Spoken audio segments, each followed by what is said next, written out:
Nang panahon ni Haring Xerxes ng Persya, ang sakop niya ay mula sa India hanggang Ethiopia. Binubuo ito ng 127 lalawigan. Ang kanyang palasyo ay nasa lungsod ng Susa na siyang kapitolyo ng Persya. Nang ikatlong taon ng kanyang paghahari, siya ay naghanda ng isang piging para sa kanyang mga pinuno, mga katulong sa palasyo, mga punong kawal ng Persya at Media, pati mga maharlika, at mga gobernador ng mga lalawigan. Ipinagparangalan niya sa mga ito ang kayamanan ng kanyang kaharian, at ang karangyaan ng kanyang pamumuhay. Ang piging ay tumagal ng 180 araw. Pagkaraan nito, naghanda naman siya ng piging para sa lahat ng taga-Susa, dakila o hamak man. Ito'y ginanap sa patio sa may hardin ng palasyo, at tumagal ng 7 araw. Puting-puti ang mga kortina at maraming palawit na kulay asul. Ang mga tali nito ay nilubid na pinong lino at morado, at nakasabit sa mga argolyang pilak. Marmol ang mga haligi ng palasyo. Yari sa ginto't pilak ang mga upuan. Ang sahig ay mosaic na yari sa porfido, alabastro, nakar, at mamahaling bato. Ang mga alak ay inihain sa mga kupitang ginto na iba't iba ang hugis. Napakaraming mamahaling alak ang inilabas, alak na angkop lamang sa isang hari. Walang humpay ang pagpapamahagi ng inumin, ipinag-utos ng hari sa mga katulong na ibigay ang hilig ng bawat isa. Walang pilitan sapagkat ipinag-utos ng hari sa kanyang mga katulong na ibigay ang hilig ng bawat isa.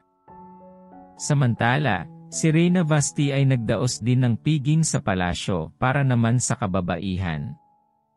Nang ika-7 araw na ng pagdiriwang, medyo lango na ang hari. Ipinatawag niya sina Mehuman, Biztha, Harbona, Bigtha, Abagtha, Zetar at Carcas, ang 7 eunukong nag-asikaso sa kanya. Ipinasundo niya si Reyna Vashti. Ipinasabi niyang isuot ng reyna ang korona nito, upang ipagmayabang sa lahat ng naroon ang kagandahan nito, sapagkat ito na may talagang maganda. Ngunit hindi pinansin ng reyna ang mga sugo ng hari. Dahil dito, lubhang nagalit ang hari. Tuwing may pangyayaring tulad nito, ipinapatawag ng hari ang mga pantas tungkol sa kapanahunan, mga dalubhasa sa batas, at paghatol upang sangguniin. Ito'y sina Karsena, Setar, Admata, Tarsis, Meres, Marsena at Memucan. Sila ang 7 pangunahing pinuno ng Persya at Media. Malapit sila sa hari, at mga pangunahin sa buong kaharian. Itinanong ng hari, ano ang dapat gawin kay Reyna Vashti dahil sa pagsuway niya sa utos ko sa pamamagitan ng mga sugo? Sumagot si Memucan, si Reyna Vashti ay nagkasala, hindi lamang sa hari, kundi pati sa mga pinuno at sa lahat ng nasasakupan niyo, Haring Xerxes. Ang pangyayaring ito ay tiyak na malalaman ng lahat ng babae sa kaharian. Kung magkagayon, magkakaroon sila ng katuwirang sumuway sa kanilang asawa. Idadahilan nilang sinuway ni Reyna Vashti ang hari. Ngayon pa ay natitiyak kong alam na ito ng mga pangunahing babae ng Persya at Media, at sasabihin na sa mga pinuno ng hari.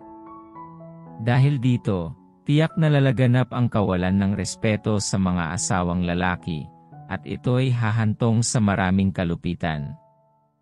Kaya, kung inyong mamarapatin, magpalabas kayo ng isang utos na maisasama sa mga kautusan ng Persya at Media para hindi mabago. Sa bisa ng utos na ito, aalisin kay Vashti ang pagiging reyna, at papalitan siya ng mas mabuting reyna. Kapag ito'y naipahayag na sa buong kaharian, tiyak na igagalang ng mga babae ang kanilang mga asawa, maging hamak o dakilaman. Nagustuhan ng hari at ng kanyang mga pinuno ang payo ni Memucan, at ito nga ang ginawa ng hari. Pinadalhan niya ng sulat ang mga lalawigang sakop niya. Ang liham ay nakasulat ayon sa wika ng bawat lalawigan. Ipinapahayag sa liham na ito na dapat ang asawang lalaki ang siyang pinuno ng kanyang sambahayan. Lumipas ang mga araw at napawi ang galit ni Haring Xerxes.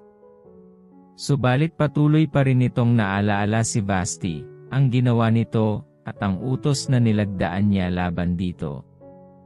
Kaya't iminungkahi ng kanyang mga lingkod, bakit di kayo magpahanap ng magaganda at kabataang dalaga, kamahalan?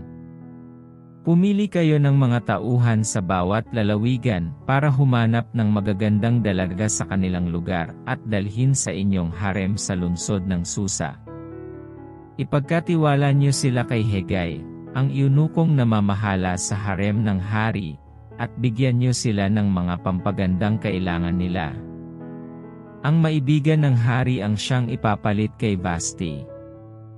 Nagustuhan ng hari ang mungkahing ito, at ganoon nga ang kanyang ginawa. Noon ay may isang Judyo na nakatira sa Susa. Siya'y si Mordecai na mula sa lipi ni Benjamin. Siya'y anak ni Jair at apo ni Simi na anak naman ni Kis. Isa siya sa mga nabihag ni Haring Nebukadnezar, at dinala sa Babylonia mula sa Jerusalem, kasama ni Haring Jeconias ng Juda. Si Mordecai ay may isang napakaganda at kabigha-bighaning pinsang dalaga na ulilang lubos at siya na ang nagpalaki. Ang pangalan niya ay Esther, Hadasa naman sa Hebreo. Nang mamatay ang mga magulang ni Esther, inampon na siya ni Mordecai, at itinuring na parang tunay na anak. Bilang tugon sa utos ng hari tungkol sa paghahanap ng magagandang dalaga sa buong kaharian, napasama siya sa maraming dalagang tinipon sa palasyo, sa pamamahala ni Hegai na tagapangasiwa sa harem. Nakagaanan siya ng loob ni Hegai, kaya binigyan agad siya ng pagkain at mga pampaganda. Bukod dito, ipinili pa siya ng pinakamainam na tirahan sa harem at binigyan ng 7 katulong na babae. Gayunpaman, hindi sinabi ni Esther kung saang lahi o sambahayan siya nagmula dahil yon ang bilin sa kanya ni Mordecai. Araw-araw naman, nagpupunta si Mordecai sa bulwagan ng harem upang alamin ang kalagayan ni Esther. Bilang tuntunin, 1 taon munang pagagandahin ang mga babae. 6 na buwan silang pinapahiran ng langis at mira, at 6 na buwan ding nilalagyan ng pabango at iba pang pampaganda. Pagkatapos, isa-isa silang inihaharap sa hari.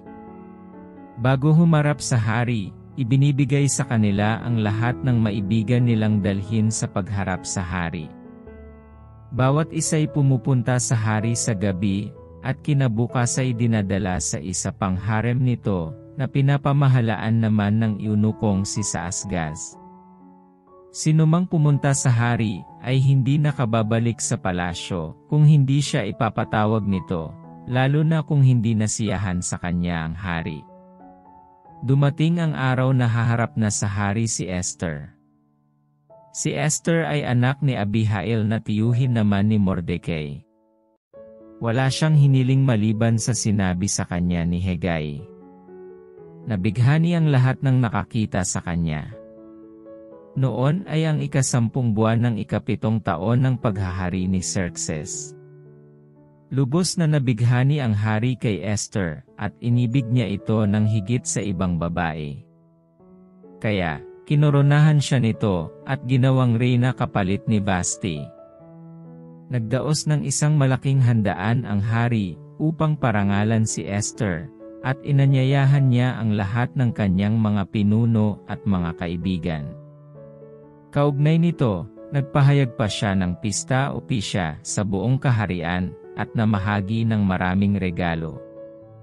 Samantala, si Mordecai naman ay naitalaga sa isang mataas na katungkulan sa pamahalaan. Hanggang sa panahong iyon, hindi pa rin ipinapaalam ni Esther ang lahi o bansang pinagmulan niya, tulad ng bilin ni Mordecai, sinusunod niya ang mga utos ni Mordecai simula pa ng kanyang pagkabata. Isang araw habang nasa bulwagan ng palasyo si Mordecai, narinig niyang nag-uusap ang dalawang eunukong bantay pinto na sina Bigtan at Teres. Galit sila kay Haring Xerxes at balak nilang patayin ito. Nang marinig ito ni Mordecai, gumawa siya ng paraang makausap si Reyna Esther at sinabi rito ang kanyang narinig. Sinabi naman ito ni Esther sa hari, pati ang tungkol kay Mordecai. Pinaimbestigahan ito ng hari at napatunayang totoo, kaya ipinabitay sina Bigtan at Teres. Ang pangyayaring ito'y isinulat sa aklat ng kasaysayan ng kaharian. Pagkatapos ng mga pangyayaring ito, itinaas ni Haring Xerxes sa tungkulin si Haman na anak ni Hamedata, isang Agagita. Ginawa niya itong punong ministro. Lahat ng tauhan sa bulwagan ng palasyo ay yumuyukod at lumuluhod sa harap ni Haman bilang pagsunod sa utos ng hari. Ngunit si Mordecai ay hindi yumuyukod at lumuluhod. Tinanong siya ng mga tauhan sa pintuan ng palasyo, bakit ayaw mong sundin ang utos ng hari? Araw-araw ay sinasabi nila ito sa kanya, ngunit ayaw pa rin niyang sumunod. Kaya isinumbong nila si Mordecai kay Haman para malaman kung pagbibigyan siya ni Haman, sapagkat sinasabi ni Mordecai na siya'y isang Judyo. Nang mapatunayan ni Haman na hindi nga yumuyukod at lumuluhod si Mordecai, sumiklab ang galit nito. Nang malaman niyang Judyo si Mordecai, umisip siya ng paraan upang malipol ang lahat ng Judyo sa buong kaharian ni Haring Xerxes. Nang unang buwan ng 12 taon ng paghahari ni Xerxes, ginawa sa harapan ni Haman ang palabunutang tinatawag na Pur upang malaman kung anong araw nararapat isagawa ang balak niya. Tumama ito sa 13 araw ng 12 buwan na kung tawagi Adar.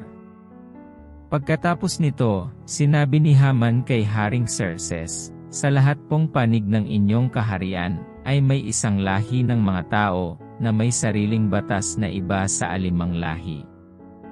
Hindi po sila sumusunod sa inyong utos, at makakasama po kung pababayaan nyo silang ganito. Kung inyong mamarapatin, ipag-utos po nyo na lipulin ang mga taong yaon. Magbibigay po ako ng 350,000 kilong pilak sa mga pinuno, at ito'y ilalagak sa kabangyaman ng hari. Hinubad ng hari ang kanyang singsing na pantatak, at ibinigay kay Haman na anak ni Hamedata, ang agagitang kaaway ng mga Judyo. At sinabi sa kanya ng hari, ikaw na ang bahala sa salapi, at gawin mo ang gusto mong gawin sa mga taong iyon. Nang 13 araw ng unang buwan, ipinatawag ni Haman ang mga kalihim ng hari. Pinagawa niya sila ng liham para sa mga gobernador ng lahat ng lalawigan at sa mga pinuno ng bayan, sa wikang ginagamit sa lugar na padadalhan. Ang liham ay ginawa sa pangalan ni Haring Xerxes at tinatakan ng singsing nito. Ipinadala sa pamamagitan ng mga sugo ang mga liham sa mga lalawigan ng kaharian, na nag-uutos na patayin ang lahat ng Judyo, maging bata man o matanda, lalaki man o babae, at samsamin ang lahat ng kanilang ari-arian. Isasagawa ito sa 13 araw ng 12 buwan. Bawat lalawigan ay padadalhan ng sipi ng utos, upang makapaghanda ang lahat sa araw na nabanggit. At ipinahayag nga sa lungsod ng Susa, ang kapitolyo ng Persya, ang utos ng hari. Ang mga lalawigan naman ay kaagad pinadalhan ng mga sipi nito. Kaya't samantalang masayang nag-inuman ang hari at si Haman, ang lungsod naman ng Susa ay gulong-gulo. Nang malaman ni Mordecai ang lahat ng nangyari, pinunit niya ang kanyang kasuotan. Nagsuot siya ng damit panluksa, naglagay ng abo sa ulo, at naglibot sa buong lungsod, at malakas na tumatangis. Naupo siya sa labas ng pintuan ng palasyo, sapagkat hindi pinapayagang pumasok doon ang sinumang nakasuot ng damit panluksa. Ang mga Judyo naman sa bawat lalawigang naabot ng utos ng hari, ay nanangis ng buong kapaitan, nag-ayuno at nagluksa. Karamihan sa kanila'y nagsuot ng damit panluksa at naglagay ng abo sa ulo. Lubos na nabahala si Reyna Esther, nang malaman niya ang pangyayari mula sa kanyang mga katulong na babae at mga eunuko. Kaya pinadalhan niya ng bihisan si Mordecai, ngunit ayaw nitong tanggapin iyon. Dahil dito, ipinatawag niya si Hatak, isa sa mga eunuko ng hari, at itinalagang katulong niya. Pinapunta niya ito kay Mordecai at ipinatanong kung bakit siya nagkakaganoon. Pinuntahan nga ni Hatak si Mordecai sa labas ng palasyo. Sinabi naman ito sa kanya ang buong pangyayari, pati ang halagang ibibigay ni Haman sa kabangyaman ng hari mapatay lamang ang mga Judyo. Binigyan pa siya ni Mordecai ng isang kopya ng sulat ng hari para ipakita kay Esther. Ipinakiusap din niyang ipaliwanag kay Esther ang buong pangyayari, upang ipagbigay alam iyon sa hari. Pagkatapos ng kanilang pag-uusap, nagbalik si Hatak kay Esther, at isinaysay ang lahat ng sinabi ni Mordecai. Si Hatak ay pinabalik ni Esther kay Mordecai, at ganito ang ipinasabi, alam ng lahat na walang itinatangi ang batas ng kaharian. Sinumang lumapit sa hari, maging lalaki o babae, nang hindi ipinapatawag ay papatayin maliban kung ipatong sa kanya ang gintong setro. 30 araw na akong hindi ipinapatawag ng hari. Nang matanggap ni Mordecai ang sagot ni Esther, ganito naman ang ipinasabi niya, huwag mong aakalaing dahil nakatira ka sa palasyo ay ikaw lamang ang makakaligtas sa lahat ng mga Judyo. Kapag ipinagwalang bahala mo ang pangyayaring ito, tiyak na may magliligtas din sa mga Judyo, ngunit malilipol ka, at ang iyong angkan. Anong malay mo? Baka nga napunta ka riyan para maging kasangkapan sa ganitong pagkakataon. Dahil dito, ipinasabi ni Esther kay Mordecai, tipunin mo ang lahat ng Judyo rito sa Susa, at ipag-ayuno ninyo ako. Huwag kayong kakain o iinom sa loob ng 3 araw at 3 gabi. Mag-aayuno rin kami ng aking mga katulong na babae. Pagkatapos, pupunta ako sa hari kahit ito'y labag sa batas, at kung dapat akong mamatay, ako nga ay mamamatay. Umalis si Mordecai at ginawa ang lahat ng tagubilin ni Esther. Lumipas ang 3 araw mula nang mag-usap sina Esther at Mordecai. Isinuot ni Esther ang kanyang kasuotan bilang reyna, at tumayo sa bulwagan ng palasyo, sa tapat ng tirahan ng hari. Nakaupo noon sa trono ang hari, paharap sa pintuan ng palasyo. Nalugod siya nang makita si Esther, at itinuro niya rito ang kanyang gintong setro. Lumapit naman si Esther at hinipo ang dulo ng setro. Itinanong ng hari, bakit, aking reyna? Sabihin mo kung ano ang ibig mo at ibibigay ko sa iyo, kahit ang kalahati ng aking kaharian. Sumagot si Esther, kung mamarapatin ng mahal na hari, dumalo po kayo ni Haman ngayon sa piging na inihanda ko para sa inyo. Sinabi ng hari, tawagin agad si Haman para masunod ang ibig ni Esther. Dumalo nga ang hari, at si Haman sa piging na inihanda ni Esther. Habang sila'y nag-inuman, tinanong ng hari si Esther, ano ba ang gusto mo? Sabihin mo't ibibigay kong lahat, kahit ang kalahati ng aking kaharian. Sinabi ni Esther, ito po ang aking kahilingan. Kung ako po'y kalugod-lugod sa hari, at kung inyong mamarapatin, dumalo muli kayo ni Haman sa piging na ihahanda ko para sa inyo bukas. Doon ko na po sasabihin ang aking kahilingan.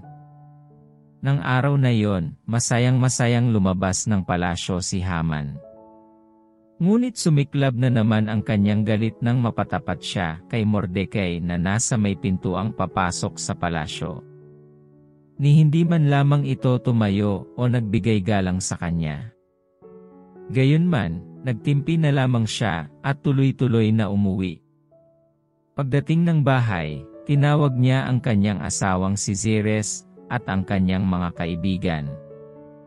Ipinagmalaki niya sa mga ito ang kanyang kayamanan, ang marami niyang anak, ang pagkataas niya sa katungkulan, pati ang pagkalagay sa kanya bilang pinakamataas sa mga pinuno at kagawad sa palasyo. Idinugtong pa niya, at ako lamang ang inanyayahan ni Reyna Esther na sumama sa hari nang maghanda siya ng handaan. Bukas, iniimbita na naman niya ako, kasama ang hari. Gayunman, walang halaga sa akin ang lahat ng ito, hanggat nakikita kong nakaupo sa pasukan ng palasyo ang Judyong si Mordecai. Sinabi sa kanya ng asawa niyang si Zeres, at ng kanyang mga kaibigan, bakit hindi ka magpagawa ng bitayan na 22.5 metro ang taas sa may pintuan ng palasyo, at bukas ng umaga hilingin mo sa hari na bitayin si Mordecai. Sa gayon, masaya kang makakapunta sa handaan.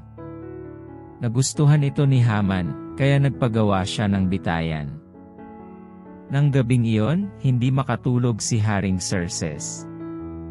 Ipinakuha niya ang aklat ng mahahalagang pangyayari sa kaharian, at ipinabasa ito, habang siya'y nakikinig. Nabasa ang bahagi ng kasaysayan tungkol sa pagkatuklas ni Mordecai sa masamang balak ng mga yunukong sina Bigtan at Teres na patayin ang Haring Xerxes. Dahil dito, itinanong ng hari, anong gantimpala o pagpaparangal ang ginawa kay Mordecai, dahil sa kabutihang ginawa niya sa akin? Sumagot ang mga tagapaglingkod, wala po. Nagtanong ang hari, sino ba ang nasa bulwagan? Samantala, noon ay papasok sa bulwagan si Haman upang sabihin sa hari na maaari nang bitayin si Mordecai sa ipinagawa niyang bitayan. Sinabi ng mga tagapaglingkod ng hari, si Haman po. At sinabi ng hari, palapitin niyo siya rito. Lumapit naman si Haman. Itinanong sa kanya ng hari, ano ang dapat gawin sa sinumang ibig parangalan ng hari? Akala ni Haman ay siya ang tinutukoy ng hari. Kaya sinabi niya, ganito po, ipakuha ninyo ang damit na inyong isinuot at ang kabayong inyong sinakyan nang kayo'y koronahan bilang hari. Ang damit ay ibigay sa isa sa mga pangunahing pinuno ng kaharian para isuot sa pararangalan. Pagkatapos, isakay sa kabayo at ilibot sa buong lungsod, habang isinisigaw ang, ito ang ginagawa sa taong pinaparangalan ng hari. Sinabi ng hari kay Haman, kung gayon, kunin mo ang aking damit at ang aking kabayo. Lahat ng sinabi mo'y gawin mo kay Mordecai, ang Judyong nakaupo sa may pintuan ng palasyo. Kinuha nga ni Haman ang damit at ang kabayo ng hari. Binihisan niya si Mordecai, isinakay sa kabayo, at inilibot sa buong lungsod, habang isinisigaw niyang, ito ang ginagawa sa taong pinaparangalan ng hari. Pagkatapos nito, nagbalik si Mordecai sa may pintuan ng palasyo. Nagmamadali namang umuwi si Haman, at pagdating sa bahay ay nanangis at nagtalukbong dahil sa inabot na kahihiyan. Ang nangyari isinalaysay ni Haman sa asawa niyang si Zeres at sa kanyang mga tagapayo.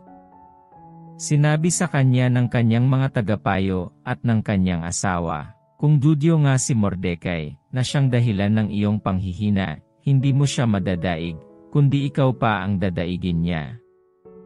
Nag-uusap pa sila nang dumating ang mga sugo ng hari, at nagmamadaling isinama si Haman sa handaan ni Esther. Si Haring Xerxes at si Haman ay dumalo sa ikalawang handaan ni Reyna Esther. Habang sila'y nag-iinuman, itinanong ng hari, Reyna Esther, ano nga ba ang hihilingin mo? Sabihin mo at ibibigay ko sa iyo, kahit ang kalahati ng aking kaharian.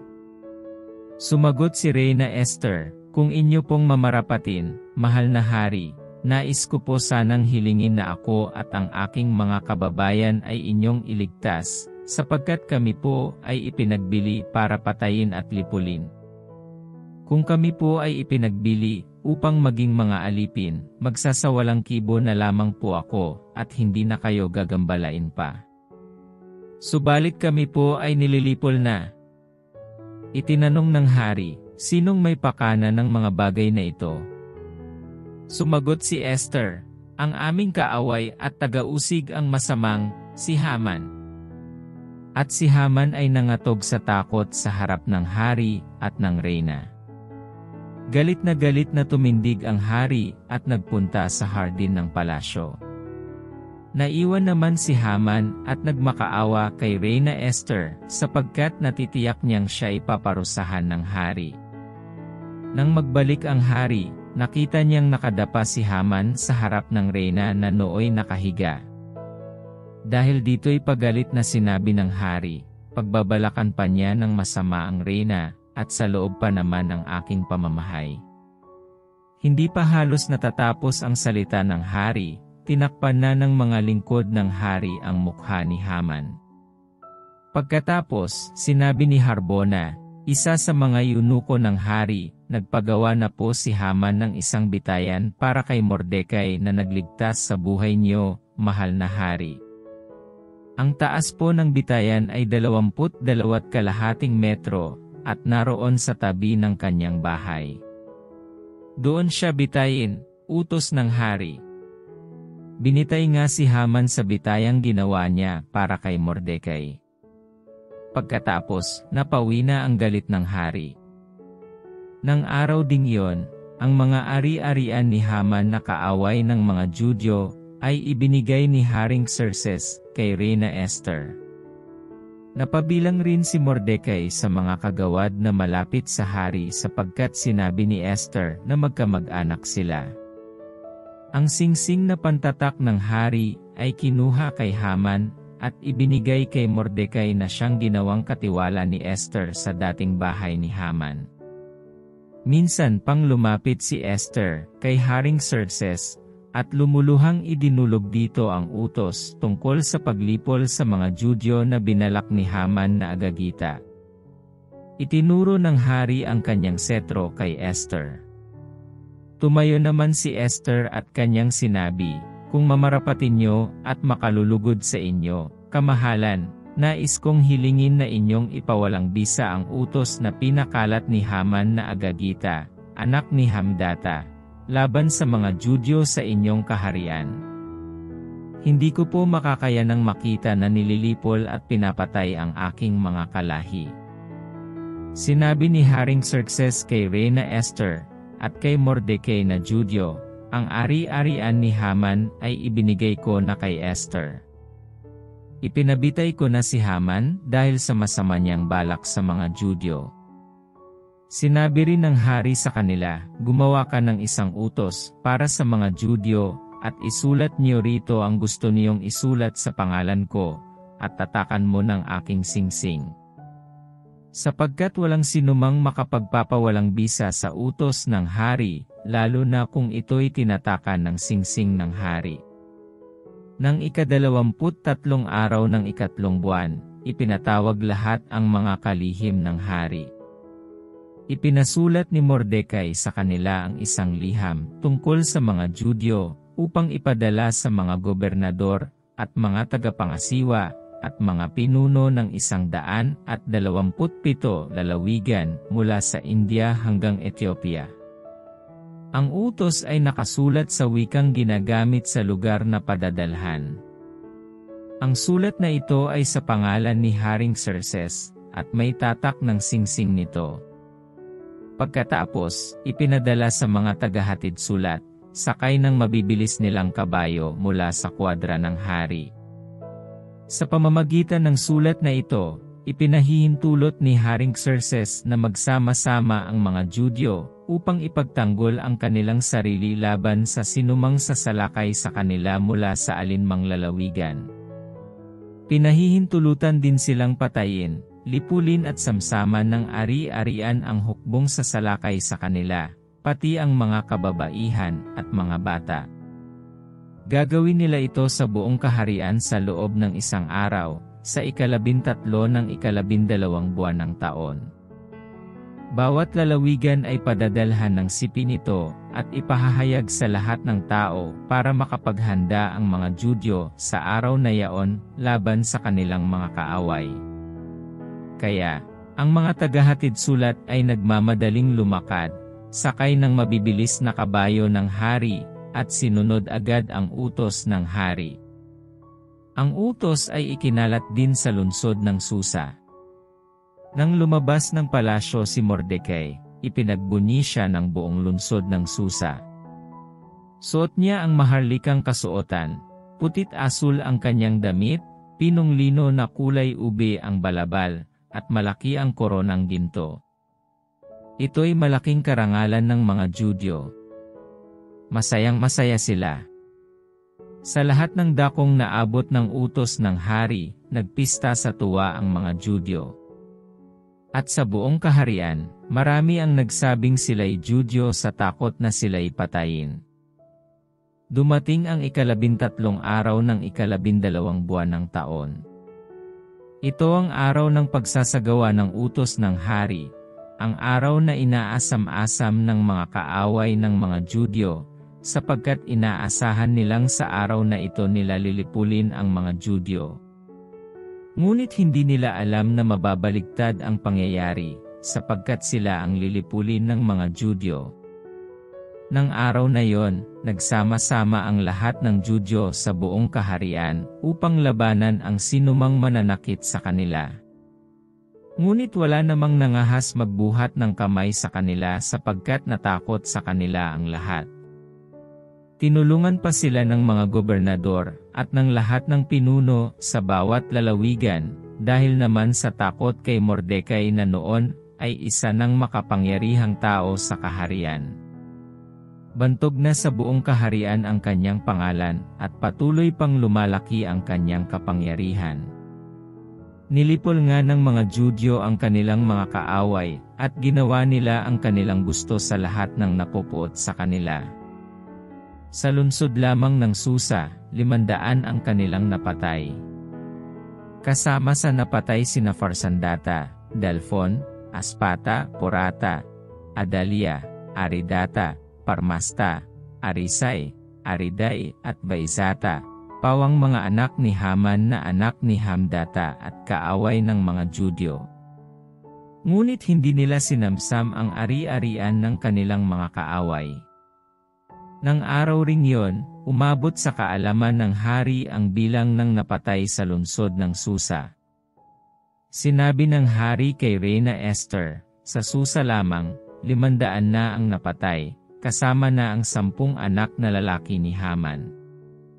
Ano kaya ang nangyari sa ibang lalawigan?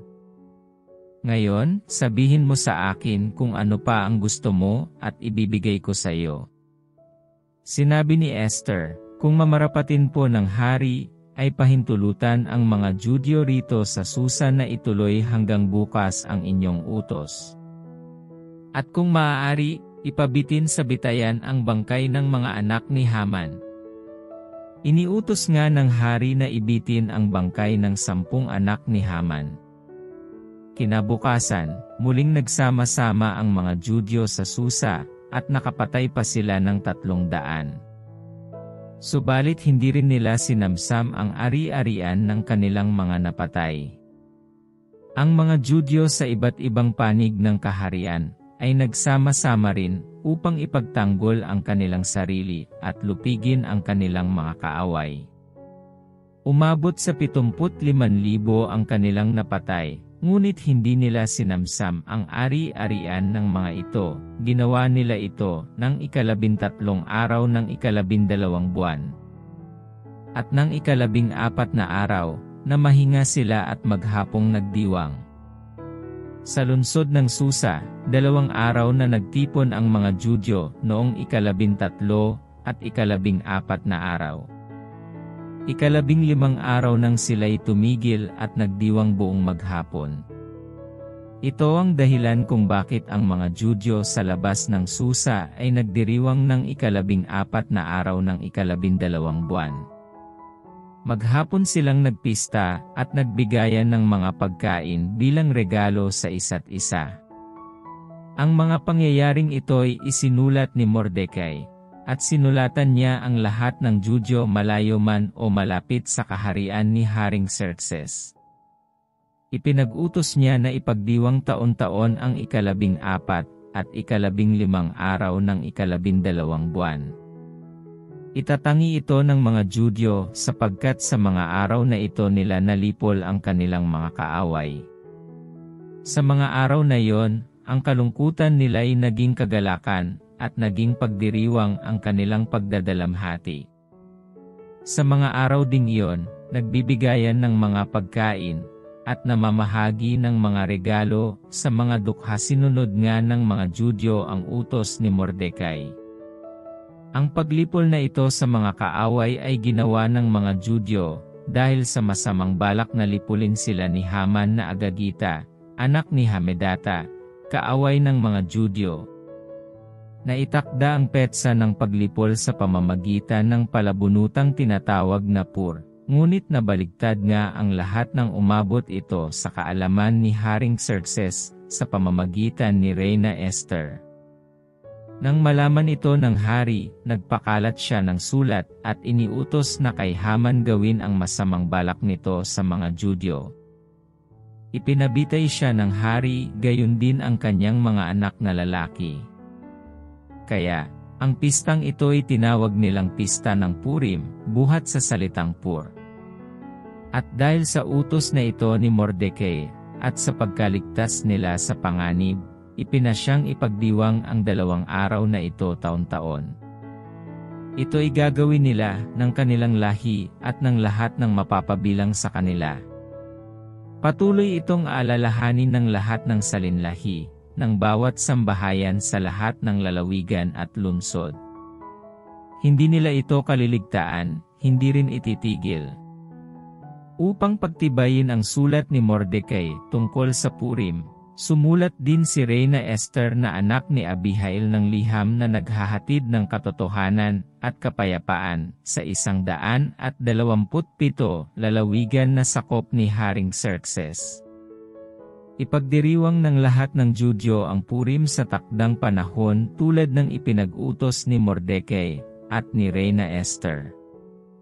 Susundin nila ito tulad ng pagsunod nila at ng kanilang mga salinlahi sa mga tuntunin sa pag-aayuno at pagdadalamhati.